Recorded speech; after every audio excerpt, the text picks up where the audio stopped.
Namaskar everyone, class 9. Today we will discuss a chapter that is Euclid's Geometry. Euclid geometry हमारा जो chapter है वो CBSE के मतलब एग्ज़ाम पॉइंट ऑफ व्यू में नहीं है, लेकिन फिर भी जो इसके रिजल्ट्स हैं वो हमारे लिए काफ़ी इम्पोर्टेंट है।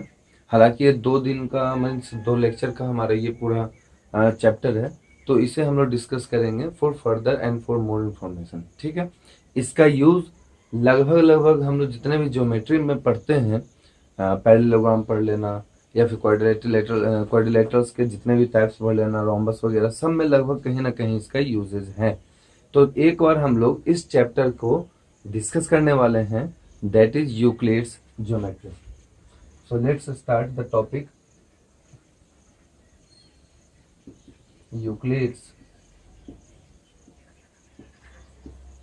ज्योमेट्री। देखो होता क्या है, जियो का जो शब्द है ना, इसका मतलब होता है अर्थ, और मेट्रियन का मतलब होता है टू मेजर। ठीक है, तो जियोमेट्री एक ऐसा वर्ड हो गया हमारे पास में, एक ऐसी शाखा हो गई, एक ऐसी ब्रांच हो गई मैथमेटिक्स के, जिसमें कि हम लोग डिस्कस करते हैं किसी भी चीज के मेजरमेंट के बारे में। चाहे अगर हम वो अर्थ के दृष्टिकोण से अगर देखें, तो जैसे जियोग्राफी हमारा है, तो जियो का मतलब होता है वहां पर भी अर्थ, और बाकी तो आप लोग स्टडी अबाउट, है ना।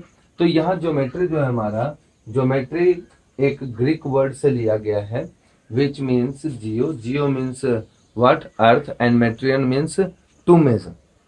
यूक्लिड्स के द्वारा दिया गया एक ऐसा इंपॉर्टेंट पॉइंट है, एक ऐसा इंपॉर्टेंट चैप्टर है ये एक यूक्लिड के द्वारा, कि आपको इसमें पढ़ना है कि पॉइंट क्या है, लाइंस क्या है। देखो अभी तक हम लोग सब जानते आए हैं, बहुत सारे पॉइंट्स को पढ़े भी हैं, लेकिन वो पॉइंट्स ये नहीं है, मैथमेटिकल टर्म्स नहीं था। तो हम लोग जो डिस्कस करने वाले हैं ना, हम लोग अभी वो कुछ इंपॉर्टेंट पॉइंट्स को डिस्कस करेंगे। सबसे फर्स्ट जो पॉइंट हमारा, दैट इज पॉइंट क्या है। तो देखो पॉइंट होता क्या है, अक्सर हम लोग क्या करते हैं, जब भी लाइन खींचना हो तो सोर्स ऐसे ड्रॉ करते हैं, है ना। चलो तुम तो इसी तरह से ड्रॉ करते हो, सर को नहीं दिख रहा, थोड़ा मोटा और कर दो, नहीं, ये पॉइंट बोल दो, सर ये पॉइंट है। लेकिन हकीकत में अगर हम लोग जाएं, तो पॉइंट ऐसा भाग होता है किसी भी सरफेस का जिसका कोई पार्टीशन नहीं कर सके, जिसका फिर कोई पार्ट ना हो सके। सिंपल शब्दों में कहें तो अगर हम पेंसिल लें, ये हमारे पास पेज है, और इस तरह से अगर हम इसको कर दें, तो this one is a point, ये हमारा पॉइंट है। तो पॉइंट है क्या, उसका हम लोग डेफिनेशन देखेंगे, एक बार लिखेंगे हम लोग। A point is that part, लिखेंगे a point is that which has no part, जिसका कोई बंटवारा है ही नहीं, जिसका कोई टुकड़ा कर ही नहीं सकता है, उसे हम लोग पॉइंट बोलते हैं। नेक्स्ट जो हमारा है वो है क्या, नेक्स्ट जो हमारा है वो है लाइन। तो देखो लाइन क्या होता है, लाइन एक ज्योमेट्रिकल फिगर है। लाइन एक ज्योमेट्रिकल फिगर है जिसका इनफाइनाइट लेंथ तो होता है, लेकिन उसका ब्रेथ जो है ना वो नहीं होता। ठीक है, जैसे अगर हम मान लो कि एक लाइन इस तरह से लिखते हैं, ये ड्रॉ किए, इसके नीचे एक और ड्रॉ किया, यू मोटा कर दिए, तो देखो इसमें क्या है ना कि लेंथ तो है, ये वाला पॉइंट लेंथ डिफाइन कर रहा है, और ये वाला पॉइंट जो है सो ब्रेथ डिफाइन कर रहा है। तो लाइन में कभी ऐसा नहीं होता, लाइन में हमेशा एक चीज का ध्यान रखते हैं कि बिल्कुल ही बारीक जाती है वो। आप लोग 8th से 9th में आए हो, बहुत बच्चे अभी 8th में मेरे से पढ़े भी नहीं है इसके साथ, तो उनको जो पढ़े उनको मैंने बताया भी है काफी बार कि लाइन जो होता है हमेशा क्या होता है, इस तरह से होता है। एक बार स्केल से खींचना इसको, है ना, बार बार इसको रिपीट नहीं करना कि सर को नहीं दिख रहा भाई, थोड़ा मोटा कर दो इसको। तो लाइन के डेफिनेशन पर अगर हम आए, तो लाइन का डेफिनेशन क्या कहता है, देखिए इसको लिखने का तो बहुत तरीका है, लेकिन जो मेन जो एनसीईआरटी जो लिखा हुआ है हम लोग उसको फॉलो करेंगे।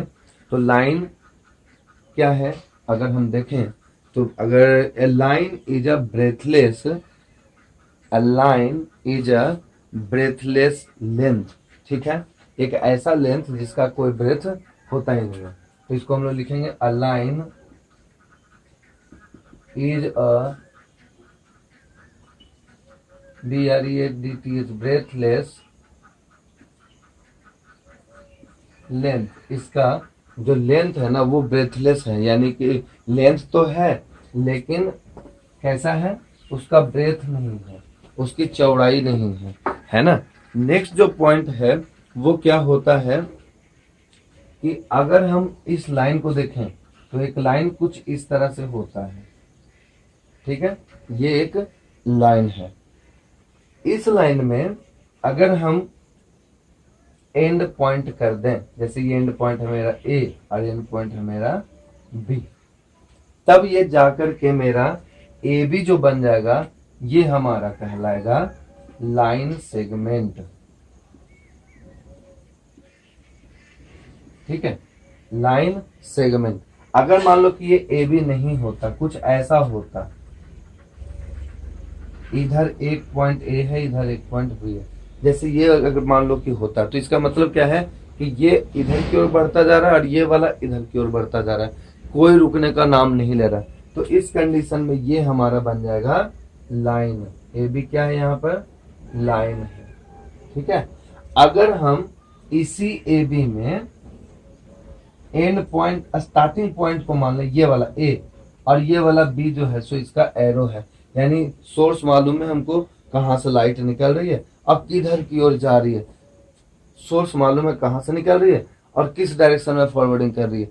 तो इस कंडीशन में जो होगा हमारा वो होगा ए बी, यहाँ पर बोलेंगे इसको रे, ठीक है, इसको बोलेंगे रे।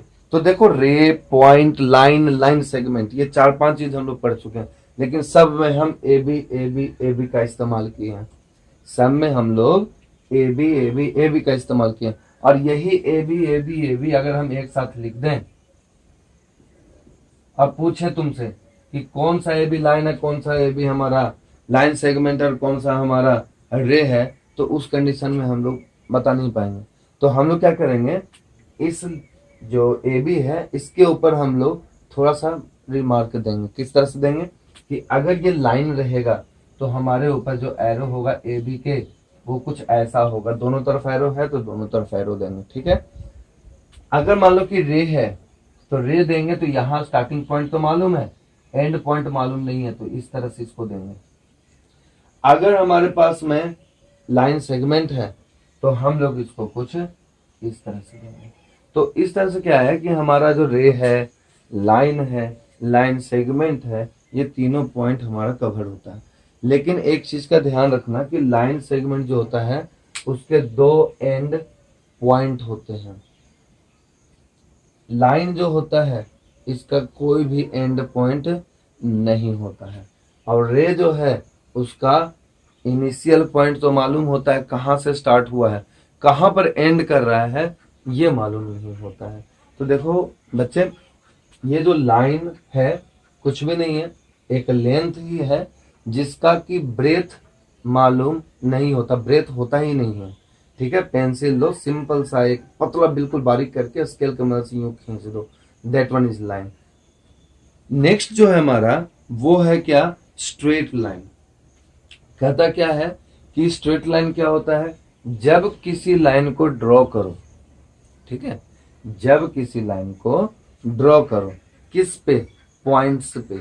जैसे ये लाइन है ना, तो ये लाइन जो ड्रॉ किया गया है ये बहुत सारे इनफाइनाइट पॉइंट्स पे ड्रॉ किया गया इस तरह से, है ना। और ये जो ड्रॉ होगा ये इवनली होना चाहिए, है ना। कैसा होना चाहिए, ये ड्रॉ जो होगा वो इवनली लाइज करना चाहिए हर एक पॉइंट पर, तब वो कहलाएगा हमारा क्या, तब वो हमारा कहलाएगा स्ट्रेट लाइन। जरूरी नहीं कि स्ट्रेट लाइन बोल रहे हैं, स्ट्रेट का मतलब सीधा हम हो गए इस तरह से, तो लाइन भी हमेशा इसी तरह का होगा कि नहीं ये है हमारा स्ट्रेट लाइन, ऐसा नहीं होता। स्ट्रेट लाइन कहने का मतलब होता है जरूरी नहीं कि ये हो सकता है तिरछा भी जाए, हो सकता है कि इधर से भी जाए, हो सकता है इधर से भी जाए, या हो सकता है इधर से भी जाए, या हो सकता है इधर, किसी भी डायरेक्शन में जाएगा, लेकिन जाएगा जब भी जाएगा तो हमेशा स्ट्रेट ही रहेगा। इस तरह से नहीं रहेगा डांस करते हुए, उसको जिगजैग बोलते हैं। अगर इस तरह से रहा तो उसको कर्व बोलते हैं, इस तरह से रहा तो भी उसको कर्व बोलते हैं, इस तरह से रहा तो भी उसको कर्व बोलेंगे, लेकिन अलग अलग नाम है उसका, जो कि आगे पढ़ना है। नेक्स्ट देखो कहता क्या है कि एक सरफेस की बात करें, जो नेक्स्ट पॉइंट हमारा वो है सरफेस। सरफेस क्या है, जैसे हम बोलते हैं ना ये एक सरफेस है, बोर्ड भी एक सरफेस है, तो बोर्ड सरफेस है, तो सरफेस का मतलब क्या हुआ, तो surface is defined as a plane having length and breadth only. Surface क्या है, देखो सरफेस, सरफेस क्या है, a plane having length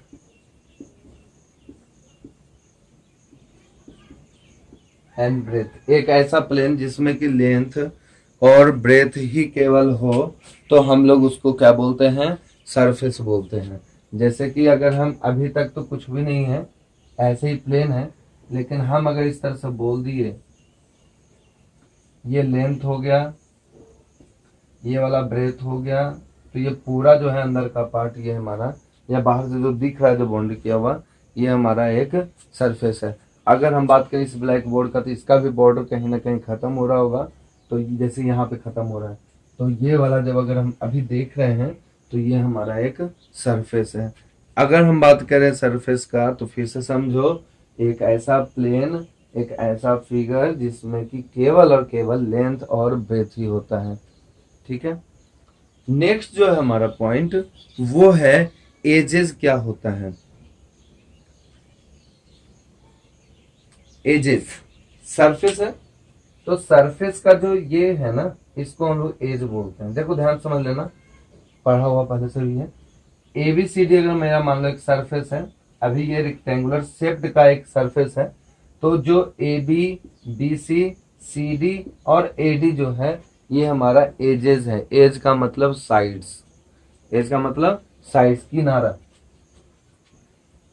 as का मतलब साइड्स, ठीक है ना। एजेस का मतलब होता है साइड्स, ये किनारे की बात कर रहे हैं, तो इसमें देखो चार हैं, A B B C C D and A D या डी ए। नेक्स्ट जो है हमारा वो है क्या, वर्टिसेस। तो वर्टिसेस क्या होता है, जब दो साइड आपस में कहीं ना कहीं मिलते हैं तो ये हमारा वर्टिसेस कहलाता है, A B C and D. फिर इसमें आता है एंगल्स। तो एंगल्स क्या होते हैं, जब हमारा दो एडजेसेंट साइड्स के जो कॉर्नर हैं उनसे जब इनको लिखेंगे ना तो हमारा एंगल बनेगा। कैसे, अगर मान लो ये लिखना है तो B A C, B A D bad. अगर मान लो डी को लिखना है तो A D C, A D C.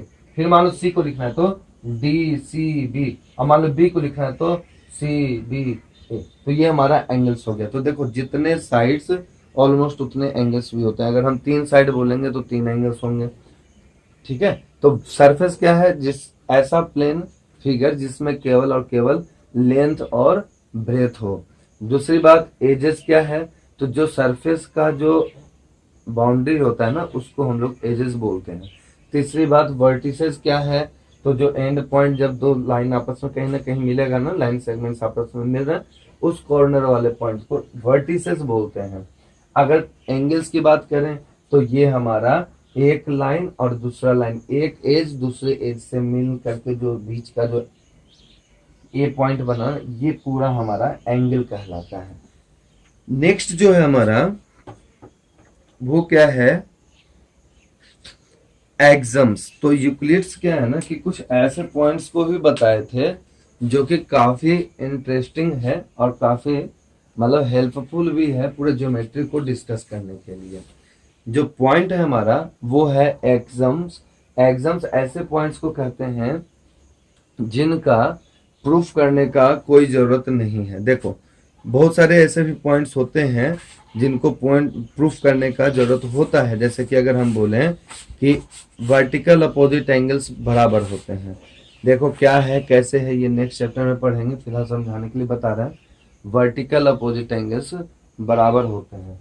क्या होता है वर्टिकल अपोजिट एंगल, तो ये वाला एंगल, ये वाला एंगल, ये वाला एंगल, ये वाला एंगल, ये बराबर होता है।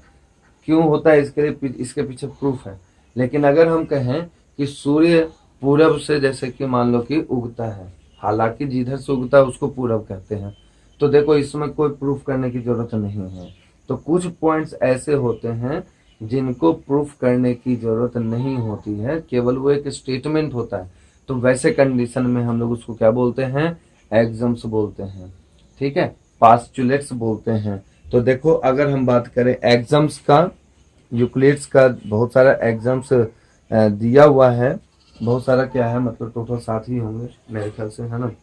तो इसमें क्या है ना कि यूनिवर्सल ट्रूथ को माना गया है। एग्जाम क्या है, एक बार उसको लिखेंगे, एग्जाम्स क्या है उसको एक बार लिखते हैं हम लोग। तो एग्जाम्स आर द एग्जाम्स और पास्चुलेट्स,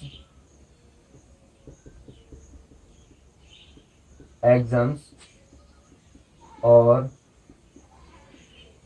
पास्टुलेट्स। देखो ये तो यूनिवर्सल ट्रूथ है हमारा, लेकिन ऐसा यूनिवर्सल ट्रूथ जो कि केवल और केवल यूक्लिड के द्वारा दिया गया है, उसको हम लोग यूक्लिड्स एग्जम्स बोलते हैं, या यूक्लिड्स पास्टुलेट्स के नाम से भी ये जाना जाता है।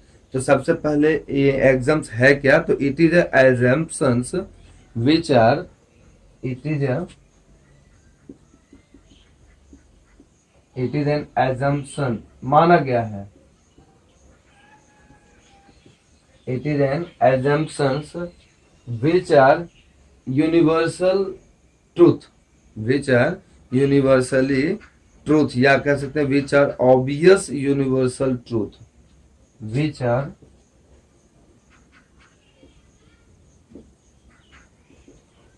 obvious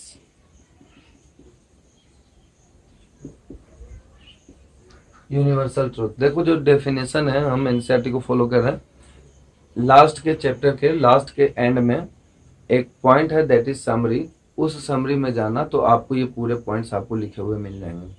तो ये जो है हमारा एग्जाम्स, वो क्या है, यूनिवर्सल ट्रूथ है ना, इसको प्रूफ करने की जरूरत नहीं है, ठीक है ना, ऑलरेडी ये प्रूवन है, ठीक है। तो इसको कहते हैं एग्जाम्स।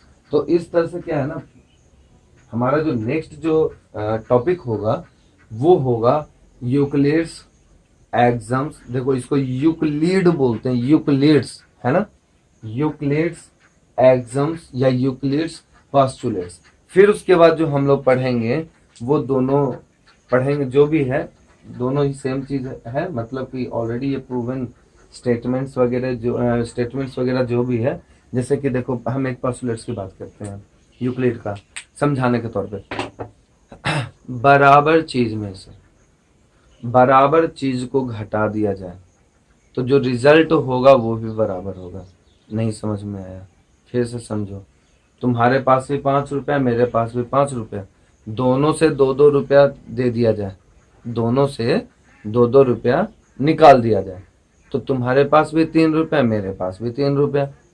तो ये एक यूक्लिड्स का पोस्टुलेट्स कहलाएगा, मतलब जिसके अनुसार कि if equal things are subtracted from equal things then the results are also, the remainings are also equal. इसी तरह से एक और भी पोस्टुलेट्स है इसका कि अगर बराबर चीज में बराबर चीज को जोड़ दिया जाए, ऐड कर दिया जाए, तो जो रिजल्ट होगा वो भी बराबर होगा। तुम्हारे पास 5 था, मेरे पास भी 5 है, उस दोनों में 2-2 रुपया कोई और दे दिया, तो 7 और 7 दोनों फिर से बराबर हो गया। तो इसको इंग्लिश में बोलेंगे if equal things are added to 2 equal things then the results are also equal things. देखो तो इस तरह से क्या है ना कि काफी सारे इसके पोस्टुलेट्स हैं, टोटल 5 ही पोस्टुलेट्स हैं फिलहाल जो पढ़ने हैं। उन 5 पोस्टुलेट्स को हम फोकस करेंगे नेक्स्ट वीडियो ट्यूटोरियल में, और जो बाकी हमारे पास में एग्जाम्स हैं 7 वो भी नेक्स्ट वीडियो ट्यूटोरियल में हम लोग फोकस करेंगे। देखो ये पॉइंट ये नहीं है कि हमारे एग्जाम में आ रहा है कि नहीं आ रहा है, लेकिन ये एक ऐसे पॉइंट्स हैं जिसका इस्तेमाल हम लोग हर जगह करने वाले हैं। तो इसका एग्जाम शायद क्वेश्चन ना आए, लेकिन इसका यूज जरूर रहेगा। ठीक है class, thank you, keep watching and remember one thing, आपको जो भी वर्क करना है रजिस्टर में करना है। रजिस्टर ऑलरेडी मार्केट खुल चुकी है, तो आप जाएं रजिस्टर खरीदें A4 साइज का। हाँ, ध्यान से खरीदें, एक जैसा बड़ा सा टाइप का खरीदना, पेज साफ होना चाहिए, रफ कॉपी मत लेना। ठीक है, thank you and keep watching.